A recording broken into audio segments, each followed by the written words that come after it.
आपण 10वा chapter bank and simple interest याविषयी माहिती आज आपण घेणार आहोत. बँकेचे व्यवहार आणि व्याज या संदर्भातली माहिती या आपल्याला प्रकरणामध्ये घ्यायची आहे.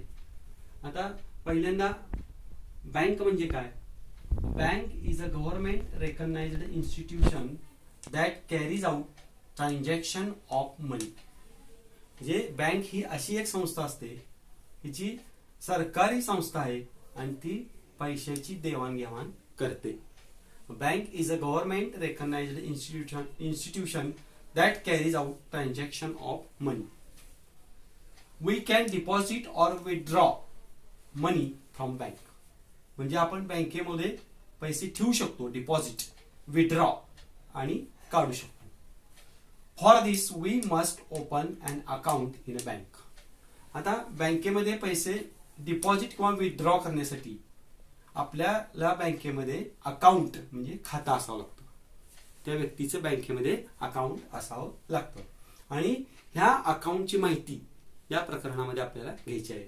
Different types of accounts. वेगवेगळ्या प्रकारचे अकाउंट्स म्हणजे खाते बँकेमध्ये आपल्याला ओपन करता येतात किंवा सुरू करता येतात. त्यातलं पहिल्या प्रकारचं जे खातं आहे त्याला करंट अकाउंट असं म्हणतात. करंट अकाउंट ह्याला मराठीमध्ये चालू खाते असं म्हणतात. This account for traders. We can deposit or withdraw money any number of times in a day. Bank does not pay any interest on this types. म्हणजे करंट अकाउंट मध्ये आपण हे जे अकाउंट आहे ट्रेडर्स म्हणजे व्यापाऱ्यांसाठी असतं आणि या खात्यामध्ये आपण डिपॉझिट किंवा विथड्रॉ म्हणजे डिपॉझिट म्हणजे जमा करणे आणि विथड्रॉ म्हणजे काढणे हे दिवसातून कितीही वेळा पैसे डिपॉझिट किंवा विथड्रॉ करू शकतो. म्हणजेच पैसे काढू शकतो किंवा जमा करू शकतो. या प्रकारच्या खात्यावर बँक कोणत्याही प्रकारचं इंटरेस्ट म्हणजे व्याज देत नाही. या खात्यामध्ये बँक खातेदाराला अकाउंट होल्डरला पासबुक आणि चेकबुक ह्या दोन गोष्टी दिल्या जातात. त्यानंतर ना दुसऱ्या प्रकारचे अकाउंट आहे त्याला सेव्हिंग्ज अकाउंट म्हणतात. सेव्हिंग्ज अकाउंटला मराठीमध्ये बचत खाते म्हणतात. A person can deposit minimum amount and open a savings account. म्हणजे कोणतीही व्यक्ती ठराविक विशिष्ट रक्कम बँकेमध्ये जमा करून सेव्हिंग्ज अकाउंट ओपन करू शकते. Bank pay some interest on this account. Bank ह्या खात्यावर काही प्रमाणात इंटरेस्ट म्हणजे व्याज देते. There are some conditions to deposit or withdraw money from this account. या प्रकारच्या खात्यामध्ये काही पैसे ठेवण्यासाठी आणि काढण्यासाठी अटी घातलेल्या असतात. या प्रकारच्या खात्यावर पासबुक आणि चेकबुक हे अकाउंट होल्डरला मिळतं. त्यानंतर ना तिसरा जो प्रकार आहे त्याला रिक्युरिंग डिपॉझिट अकाउंट, त्याला शॉर्ट मध्ये आरडी असं म्हणतात आणि मराठीमध्ये त्याला आवर्ती ठेव खाते असं म्हणतात. रिक्युरिंग डिपॉझिट अकाउंट. आता हे जे रिक्युरिंग डिपॉझिट अकाउंट आहे ते कशा प्रकारचं असतं? The account holder deposit some money every month once. म्हणजे हा जो खातेदार आहे तो महिन्यातून एकदा त्या खात्यावर काय करू शकतो? विशिष्ट रक्कम जमा करू शकतो. Bank pay interest on this account. Bank ह्याच प्रकारच्या खात्यावर इंटरेस्ट म्हणजे व्याज देते. ते व्याज सेव्हिंग्ज अकाउंट पेक्षा निश्चित जास्त असतं. फॉर कंपल्सरी सेव्हिंग यासाठी या अकाउंटचा ओपन केलं जातं. म्हणजे ज्यांना खास करून बचत करायची त्यांनी रिक्युरिंग डिपॉझिट अकाउंट ओपन केलं जात असतं.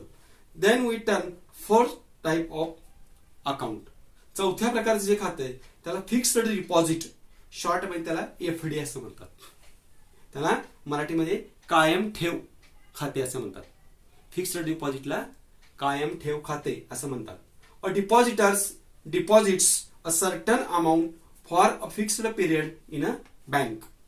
या प्रकारच्या खात्यामध्ये जो ग्राहक असतो, अकाउंटचा जो ग्राहक असतो तो काय करतो की विशिष्ट प्रकारची रक्कम विशिष्ट कालावधीसाठी बँकेमध्ये डिपॉझिट करतो.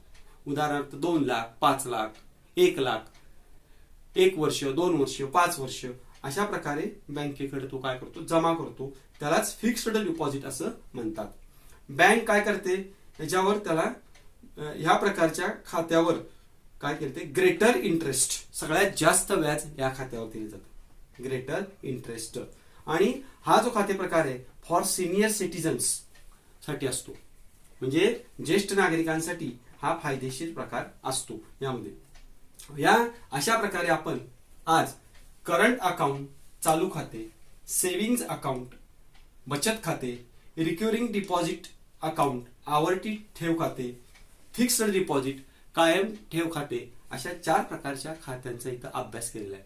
तुम्ही हे 2-3 वेळा पुस्तकातून वाचून, व्हिडिओ पाहून त्यातल्या वेगवेगळ्याचा फरक, उदाहरणार्थ करंट अकाउंट मध्ये कोणत्याही प्रकारचा इंटरेस्ट मिळत नाही, सेव्हिंग अकाउंट मध्ये डिपॉझिटरला इंटरेस्ट मिळतं या ठिकाणी, आणि सगळ्यात जास्त इंटरेस्ट हे फिक्स्ड डिपॉझिट मिळतं, असं ह्यामध्ये तुलना केली तर आपल्या लक्षात येतं. यानंतर ना यामध्ये तुम्हाला आता सध्या नवीन प्रकारे माहिती होऊन गेलेलं आहे की बँकांमध्ये ATM, credit card, debit card मिळतात. मग ह्याचा अर्थ काय की हे ATM card, credit card, debit card वापरून आपण खातेदार carry transaction without using cash, म्हणजे खिशामध्ये कॅश न ठेवता किंवा प्रत्यक्ष कॅश न देता घेता ATM, debit card, credit card ह्यांच्या साह्याने ट्रान्झॅक्शन्स केले जात असतात. आता तुम्ही घरामध्ये तुमच्या वडिलांचं, आईचं जर बँकेमध्ये खाते असेल तर ते पासबुक तुम्ही अभ्यासा. ते पासबुक जर पाहिलं तर त्यामध्ये विशिष्ट प्रकारचे रकाने असतात.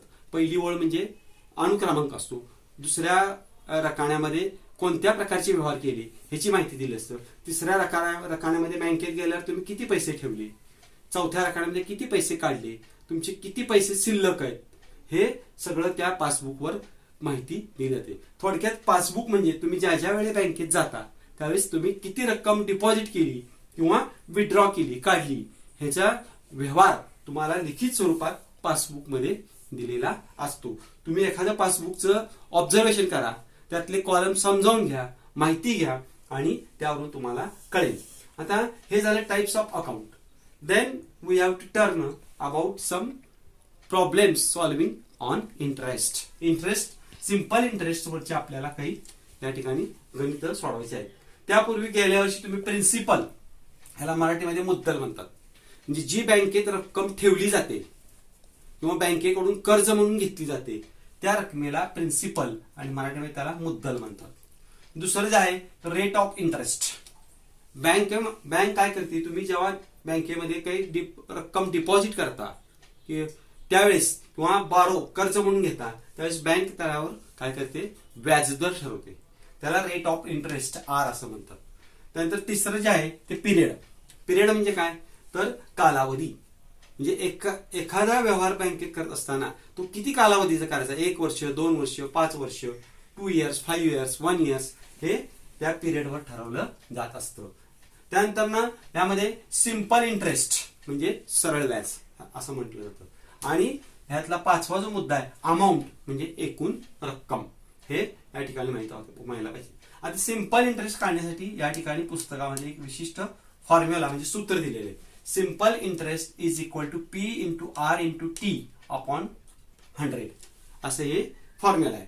ह्या इथं पी म्हणजे प्रिन्सिपल, त्याला मुद्दल म्हणतात, आर म्हणजे रेट ऑफ इंटरेस्ट आणि टी म्हणजे पिरियड, थोडक्यात टाइम, 2 इयर, 5 इयर, 1 इयर या पद्धती असतो. आणि this is the formula for finding simple interest. Then next we have to find amount.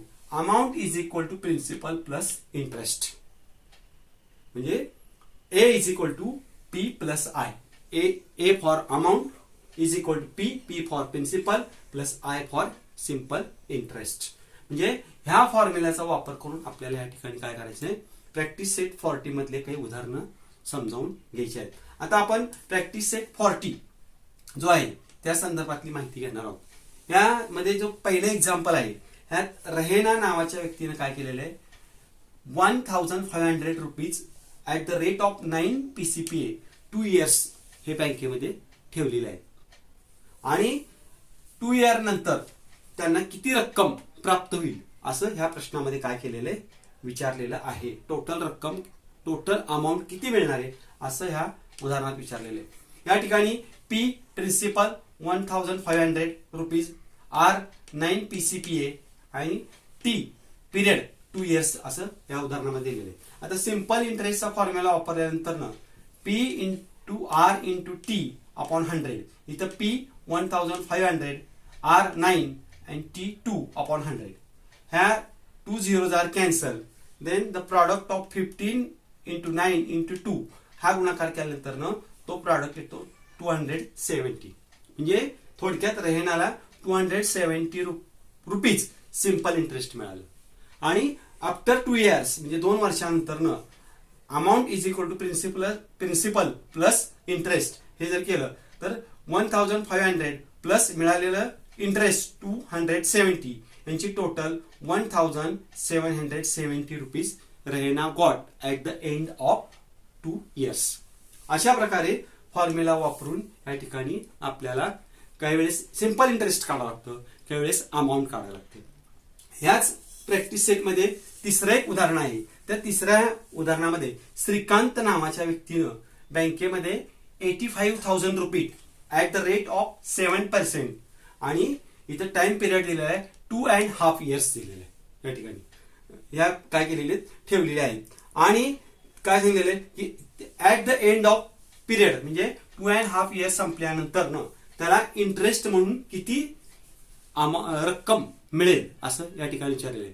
किती रुपीज त्या ठिकाणी त्यांना मिळतील असं श्रीकांत ह्या व्यक्तीला विचारलेलं आहे. या ठिकाणी प्रथम आपण पी इज इक्वल टू 85,000 म्हणजे प्रिन्सिपल, आर एक्झाम्पल मध्ये 7% आहे, टी टाइम पिरियड जो दिला आहे 2.5 इयर आहे म्हणजे हा मिक्स्ड फ्रॅक्शन आहे, तो सिंपल फ्रॅक्शन मध्ये कन्वर्ट करायचा म्हणजे 2.5 म्हणजे 5/2 इयर्स असं या ठिकाणी दिलेलं आहे. नंतर सिंपल इंटरेस्टचा जो फॉर्म्युला आहे, simple interest is equal to P into R into T upon 100. इथं P 85,000, R 7%, T 5/2 upon 100. 2 zero cancel करायचे. या ठिकाणी काय होईल, हा जो प्रॉडक्ट आहे 850 इंटू 7 इंटू 5/2 ह्या 2 ने इथं भाग जातो आणि तो येतो 425.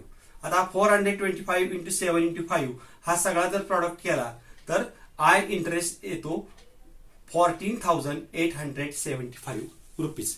म्हणजे Shrikant got 14,875 rupees at the end of 2.5 year as a interest. म्हणजे श्रीकांत या व्यक्तीला व्याज म्हणून 14,875 रुपये या ठिकाणी 2.5 वर्षानंतर मिळतात.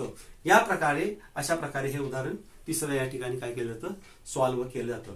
आता ह्याच प्रॅक्टिस सेटमध्ये 5वा एक्झाम्पल आहे. या ठिकाणी पंकज नावाच्या व्यक्तीनं deposit 1,50,000 rupees in a bank at the rate of 10% for 2 years. And at the end of 2 years, at the end of 2 years, what will be amount will get from the bank. म्हणजे किती amount मिळेल हे या ठिकाणी काढायला आपल्याला सांगितलेलं आहे, फाइंड आउट करायला सांगितलेलं आहे. मग या ठिकाणी प्री प्रिन्सिपल एक्झाम्पल मध्ये 1,50,000 रुपीज दिलेले आहे, आर 10% दिलेला आहे आणि टी टाइम हे 2 इयर्स या एक्झाम्पल मध्ये दिलेले आहे. आता आपण सिंपल इंटरेस्टचा फॉर्म्युला याप्रमाणे जर वापरला P into R into T upon 100 आणि पी ची व्हॅल्यू 1,50,000, आर ची व्हॅल्यू 10, टी ची व्हॅल्यू 2 अपॉन 100 हे जर कॅल्क्युलेशन आपण केलं, झिरोज कॅन्सल केले तर या ठिकाणी 1,500 इंटू 10 इंटू 2 हा जो प्रॉडक्ट आहे ह्याचा टोटल येतो 30,000 येतो. या ठिकाणी 30,000 हा काय मिळतो, प्रॉडक्ट मिळतो. म्हणजे या ठिकाणी पंकज ह्या व्यक्तीला 30,000 ऍज अ सिंपल इंटरेस्ट मिळालेले या ठिकाणी. परंतु आपल्याला इथं अमाऊंट काढायची म्हणून अमाऊंट साठी जो फॉर्म्युला आहे A is equal to P plus I. इथं पी म्हणजे प्रिन्सिपल हे 1,50,000 प्लस इथं इंटरेस्ट किती मिळालेला आहे आता 30,000 हे ऍडिशन जर केली तर ए इज इक्वल टू 1,80,000 रुपीज. म्हणजे at the end of 2 years Pankaj will got rupees 1,80,000 rupees. या पद्धतीनं तुम्ही सराव करून प्रॅक्टिस करून ह्या प्रॅक्टिस सेटमध्ये राहिलेले एक्झाम्पल वहीमध्ये सोडवा. हा व्हिडिओ पुन्हा पुन्हा पहा, यामधील उदाहरण समजावून घ्या आणि याप्रमाणे प्रॅक्टिस सेट 41 मध्ये सुद्धा याच प्रकारची गणित दिलेली आहेत ते सोडवण्याचा प्रयत्न करा. तुम्ही जितका सराव करताल तितकं तुम्हाला ह्यातलं सोपं जाईल. हे उदाहरणं आणि हे जे फॉर्म्युले ह्या दोन फॉर्म्युल्यावर पूर्ण गणित ह्या ठिकाणी अवलंबून आहे. म्हणून हे दोन फॉर्म्युल्याचा वापर करून तुम्ही प्रॅक्टिस सेट 40 आणि 41 पूर्णपणे वहीमध्ये सोडवा. धन्यवाद.